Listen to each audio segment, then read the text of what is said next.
Good morning. It's Sunday morning again, and the sun is coming up behind me. Even though it's cloudy, you can start to see the little rays reflecting off some of the clouds and starting to light up the sky.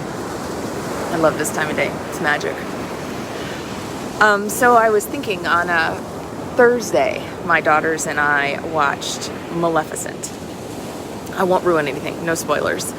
But one of the things that highlighted, so every other time I've watched a Disney movie, it's most of the time it's there's a good guy and a bad guy, and the good guy defeats the bad guy in some way, and that's justice. That's what the bad guy deserves kind of thing, and good wins.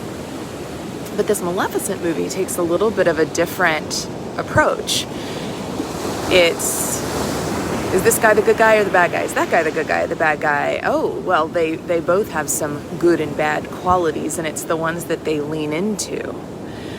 So it really sparked some interesting conversation with my daughters that is Maleficent the good guy or the bad guy? Is the king the good guy or the bad guy? And they both have some of each, and it ends up being that it's whether they're leaning into their greed or their hunger for power, or if they're leaning into their revenge. And it's got me thinking about justice. A lot of you probably know I spend some time down at the bridge, if you've seen some of those posts, standing up for Black Lives Matter, and which also has me thinking about justice, because there's a group that shows up as sort of a counter-protest, and they yell all kinds of ugly things at us, and they think they're doing justice. And everybody thinks they're the good guy in their own story.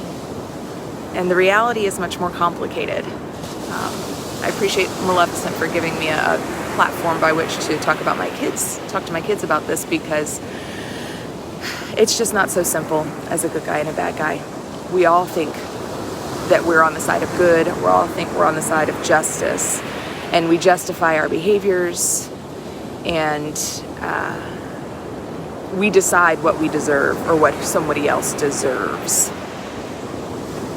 And that's in deep contrast to the message that we get in the Bible, the message of the prodigal son, the message of the lost coin and the lost sheep, the message of the vineyard owner.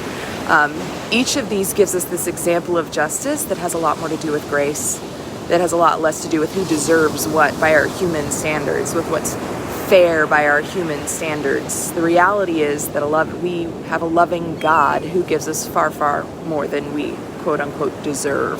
And I find that word very dangerous because we try to exact our justice, which often looks a lot like retribution or revenge. And that's not what we're taught in the scriptures. So this morning, gotten a bit heavy. But my hope is that there will be space in your understanding of who God is and your understanding of what justice means for all kinds of grace and mercy. My prayer for this world and for each of us is that there's something beyond our version of fair and deserving and the doling out of who gets what, but instead is this copious, beautiful, every day is new grace, mercy. That's the kind of justice that our God gives. Hope you have a beautiful Sunday, friends. I hope you find some time to be outside, witnessing the original gospel as written in nature. Hope that you find some time to breathe and to experience the copious, abundant, unconditional love of God. Grace and peace, friends.